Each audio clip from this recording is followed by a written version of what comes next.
Say a little bit about our TrackSafe product. TrackSafe is a revolutionary new product that Bombardier has developed to enhance track worker safety and productivity. TrackSafe utilizes radio frequency identification, or RFID, to create improved location awareness of track workers and trains in rail transit systems. The track worker begins their shift by tagging into a TrackSafe reader at a station. The tag is similar to a wristband, and it is the only piece of equipment necessary to add an additional layer of safety to the track worker. We were developing a number of applications for Bombardier. We had delivered a e-commerce site for them to basically sell rail parts to their clientele. Traditionally, parts are sold through a call-in type of framework where they would call Bombardier and ask for specific part numbers and deal with it that way. But there was an opportunity for them to basically sell parts over the internet, the most common ones, and increase their business. So we were working on that project, plus we were working on something called YardSafe at the time, which basically helped to manage safety within maintenance yards. And it was a natural transition to start looking at TrackSafe, which was basically to manage safety of people within the subway lines. And so that's how we got engaged. TrackSafe took about 2.5 years for it to go from the idea stage to deployment. During that time, there were numerous opportunities to advance the system. It was implemented at the Atlanta Transit Authority, and it garnished quite a bit of praise from all the stakeholders that were involved in the project. TrackSafe was innovative, right? So TrackSafe was not intended to utilize any technologies that the subway providers already had, meaning that we couldn't tap into their networks, we couldn't tap into their devices to track trains, we couldn't tap into that. It was intended that Bombardier could take this technology and deploy it in any subway transit authority that they did business with. And so the interesting things that we had to implement there was we had to implement ways of tracking a train. Right, so we had to basically put radar in the tunnels to track the movement of trains, to track the speed of the trains, and to understand whether a train had ended, whether a train was beginning, whether a train was moving between lines.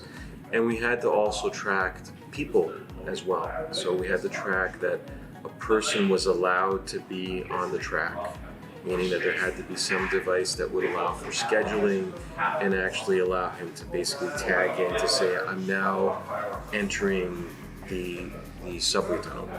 The maintenance people or engineers were down there.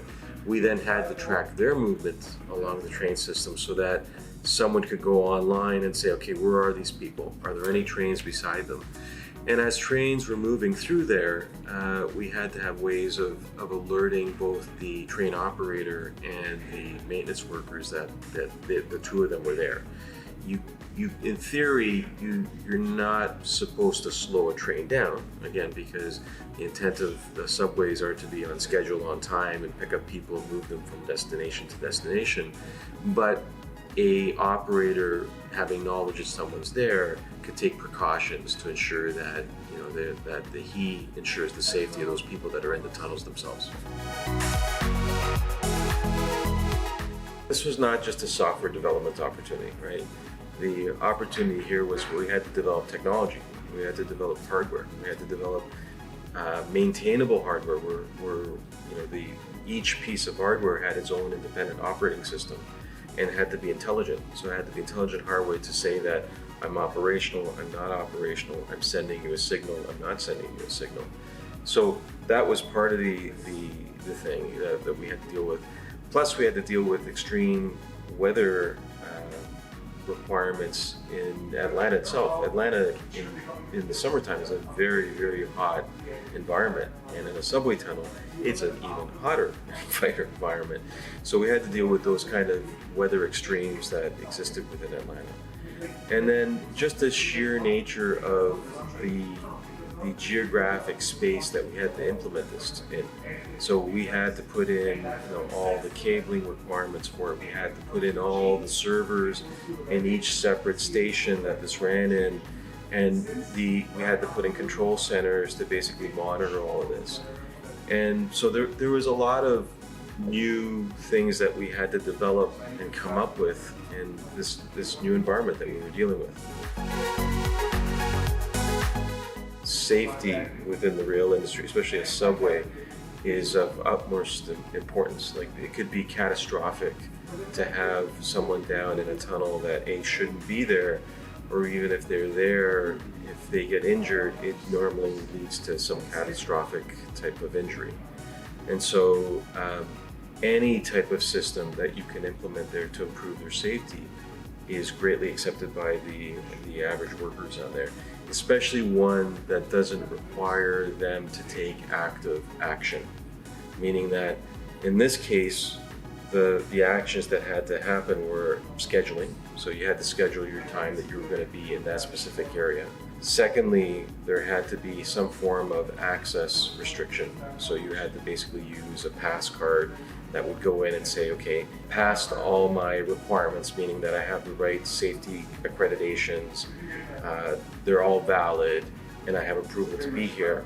And then once you're down there, we track your movement, but you don't have to keep going and checking in, right, to a spot to say, I'm here at this point, I'm here on this point.